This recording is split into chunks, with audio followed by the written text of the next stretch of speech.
ஓம் ஸ்ரீ மகாபெரிவா சரணம். மகாபெரிவா மகிமையில் இன்னைக்கு ஒரு அருமையான அற்புதம் சொல்லலான் இருக்கேன். கும்பகோணம் பக்கத்தில் திப்பிராஜபுரம்னு ஒரு அழகான கிராமம். அப்பெல்லாம் இங்கே பிராமண அக்ரஹாரம் ஜேன்னு இருந்தது.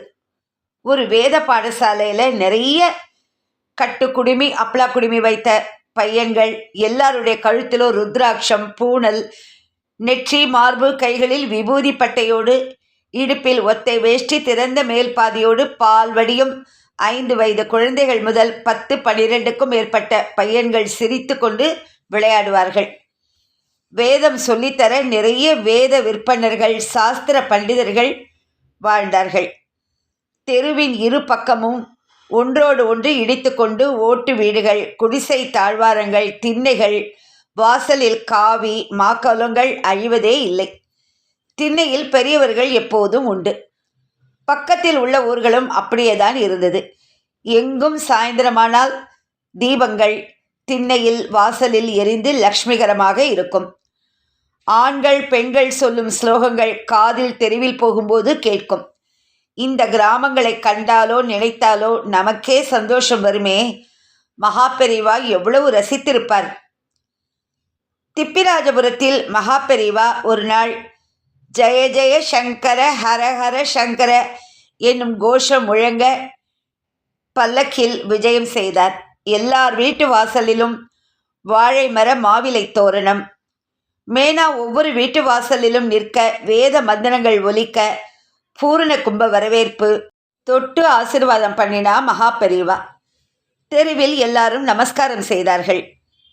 கிராமத்தில் ஒரு வீட்டில் பரபரப்பு பதட்டம் ஏற்பட்டது.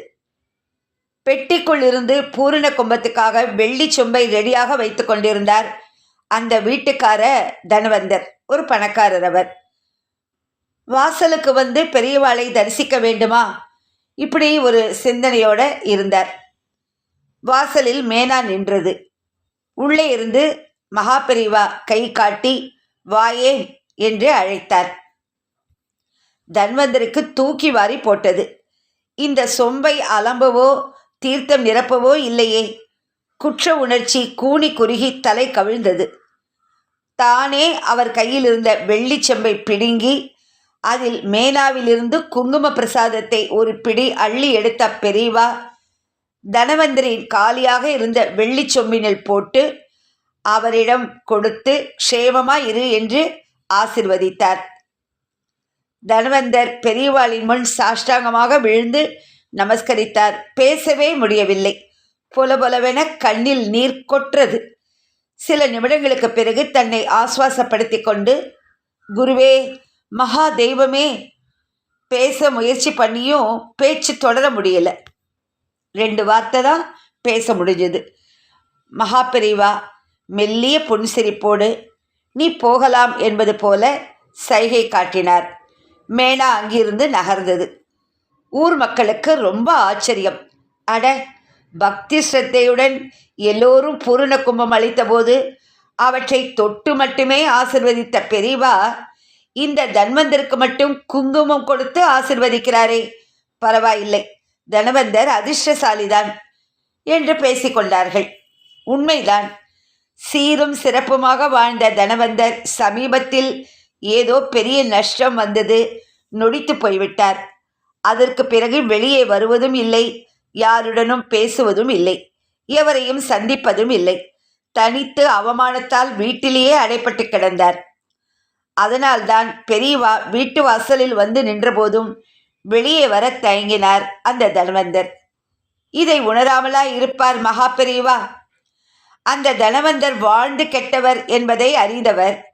வீதி உலாவின் போது அவரை அழைத்து அவர் கையில் இருந்த சொம்பில் குங்குமத்தையும் வழங்கி அருள் புரிந்தார். சில மாதங்களில் குங்குமம் வேலை செய்தது. தனவந்தரின் குடும்பம் மெல்ல முன்னேறியது. படிப்படியாக செல்வம் பழையபடி சேர மீண்டும் அவர் குடும்பம் தழைத்தோங்கியது. பழைய நிலையை விட இன்னும் பல படி முன்னேறினார். இதையெல்லாம் கண்கூடாக பார்த்த திப்பிராஜபுரம் ஜனங்களுக்கு மகாபெரிவா மீது இருந்த பக்தி மிகவும் அதிகமானது. ரொம்பவும் அருமையான ஒரு அற்புதம் இல்லையா? இதைத் தொடர்ந்து இன்னொரு அனுபவம் ஒன்று சொல்லலான் இருக்கேன்.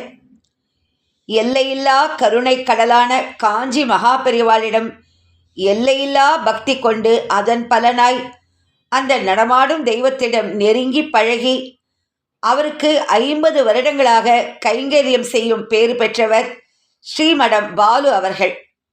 மகாபெரிவாளின் அழகிலா திருவிளையாடல் பலவற்றிற்கு பிரத்யக்ஷ சாட்சி அவர். அவருக்கு நிகழ்ந்த திருவிளையாடல் இப்ப சொல்லலான் இருக்கேன். கலவையில் காஞ்சி மகான் வாசம் செய்து வந்த காலம். பாலு மாமாவின் தகப்பனாருக்கு ஸ்ராத்தம் வந்தது. அதை சென்னை வந்து சகோதரர் வீட்டில் செய்ய இருந்ததால் முதல் நாள் காலை முதல் மகாபெரிவாளிடம் உத்தரவு கேட்க உத்தரவு கிடைக்கவே இல்லை. மறுநாள் தவசத்தன்னைக்கு காத்தால உத்தரவு கேட்டார். அங்கும் இங்கும் தேடி ஒரு எலுமிச்சம்பழத்தை எடுத்து பிரசாதமாய் கொடுத்து நல்லபடியாய் போய் வா என்று உத்தரவு தந்தார் பெரியவா. பழத்தை கையில் வாங்கி கொண்டு உடனே பஸ் ஸ்டாண்டு ஓடிய பாலு மாமா, தெவசத்திற்கும் எலுமிச்சம்பழத்திற்கும் என்ன சம்பந்தம்? இதை தேடி கையில் கொடுத்து அனுப்ப காரணம் என்ன? இப்படி பலவாறு யோஜனை செய்து குழம்பி தயாராய் இருந்த பஸ்ஸில் ஏறி அமர்ந்து கொண்டார். 5 நிமிடம் 10 நிமிடம் என்று காலதாமதம் ஆனதை தவிர ஓட்டுநர் பஸ்ஸை எடுக்கவில்லை. தவிச்சு போய்விட்டார் பாலு மாமா. ஓட்டுநரிடம் சென்று தனது அவசர நிலைமையை எடுத்துச் சொல்லி ஏன் வண்டியை கிளப்ப தாமதம் என்று கேட்க, காலையில் முதலில் வண்டியை கிளப்ப இருப்பதால் எலுமிச்சம்பழம் வாங்கி சக்கரத்தின் அடியில் வைத்துதான் கிளப்ப வேண்டியிருப்பதால் கடை திறக்க காத்திருப்பதாக கூறினார். இப்பொழுது புரிந்தது மகான் தந்த பிரசாத மகிமை. திவசத்திற்கும் எலுமிச்சைக்கும் உள்ள சம்பந்தம் இதுதானா? கண்கள் குளமாகின. மகானின் எந்த ஒரு அசைவிற்கும் பொருள் உண்டு என்பதை உணர்ந்தவராக பையிலிருந்து பழத்தை எடுத்து ஓட்டுநரிடம் கொடுத்து வண்டியை கிளப்பச் சொல்ல, ஓட்டுநர் பழம் வந்த விவரம் அறிந்து அகம் மகிழ்ந்து காஞ்சி மகானின் மகிமையை போற்றி புகழ்ந்துவிட்டு வண்டியை எடுத்தார். கரணம் காரணம் கர்த்தா என்றெல்லாம் விஷ்ணு சகஸ்ரநாமத்தில் புகழப்பட்ட பரம்பொருளே பெரியவா. அவரது விளையாட்டு இப்படி இல்லாமல் வேறு எப்படி இருக்கும்? சகுண பிரம்மமாய் அவதார திருமேனியுடன் அனுதினமும் அருள் விளையாடல் புரியும் அந்த நடமாடும் தெய்வம் நிர்குண பிரம்மமாய் தன் திருமேனியை மறைத்து அதிஷ்டானத்திலிருந்து இன்றும் செய்யும் திருவிளையாடலில் ஒன்று இப்ப சொல்ல போற இந்த அனுபவம். ஒரு நாள் அதிஷ்டானத்தின் முன் துதி செய்து கொண்டு இருந்த பாலு மாமாவிடம் 40-42 வயது மதிக்கத்தக்க ஒரு பெண்மணி வந்து, திருமணமாகி நீண்ட காலமாகியும் குழந்தை பாக்கியம் இன்னும் கிடைக்கவில்லை, எனவே பெரியவாளிடம் பிரார்த்தித்து தனக்கு சந்தான பாக்கியம் அருளும்படி வேண்டினார். பாலு அந்த பக்தையிடம் மகானை மனதில் தியானம் செய்து கொண்டு அவரே வணங்கி வேண்டிக் கொள்வதுதான் நல்லது என்று சொன்னார். அந்த பெண்மணியோ தான் வேண்டிக் கொள்வதை விட அணுக்க தொண்டரான பாலுதான் அதிஷ்டானம் முன்பு தனக்காக வேண்டி பிரசாதம் தர வேண்டும் என்று பிடிவாதமாய் வற்புறுத்தினார். வேறு வழி இல்லாமல் பாலு மாமா அதிஷ்டானம் முன்பு நமஸ்காரம் செய்து இந்த பக்தையின் குறையை தீர்த்து அருளும்படி வேண்டிக் கொண்டு பிரசாதமாக அருகில் அபிஷேகம் செய்து வைத்திருந்த தீர்த்தத்தில் ஒரு உதரணி எடுத்து அந்த பெண்மணியிடம் தந்தார். ஏதோ உந்துதலில் மறுபடியும் மற்றொரு உதிரணி பிரசாதம் தந்து அனுப்ப அந்த பெண்ணும் பரம திருப்தியுடன் வீடு சென்றார். அந்த பெண்மணி 1 வருடம் கழித்து மீண்டும் சன்னதிக்கு வந்தார். கையில் தங்க விக்கிரகமாய் 2 பெண் குழந்தைகளுடன் வந்திருந்த அப்பக்தை மடத்தில் பாலு மாமாவை தேடி வந்து நடந்ததை விளக்கி தன் குழந்தைகளுக்கும் அவரே அனுகிரகம் பெற்றுத்தர வேண்டினார். எப்பேற்பட்ட ஒரு அற்புதம்! அந்த அளவுக்கு பாலு மாமா மகாபெரிவா கிட்ட பக்தியா இருந்து பணிவிடை செய்திருக்கார். அணுக்க தொண்டராக இருந்து பெரியவாளுக்கு நிறைய செய்திருக்கார். அதனால தான் அவர் பெரியவா கிட்ட வேண்டின உடனே அந்த பெண்மணிக்கும் நல்லது நடந்திருக்கு.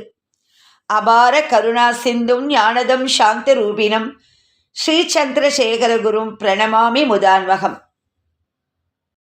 ஹர ஹர சங்கர ஜெய ஜெய சங்கர ஹர ஹர சங்கர ஜெய ஜெய சங்கர. ஓம் ஸ்ரீ மகாபிரிவா சரணம். நமஸ்காரம்.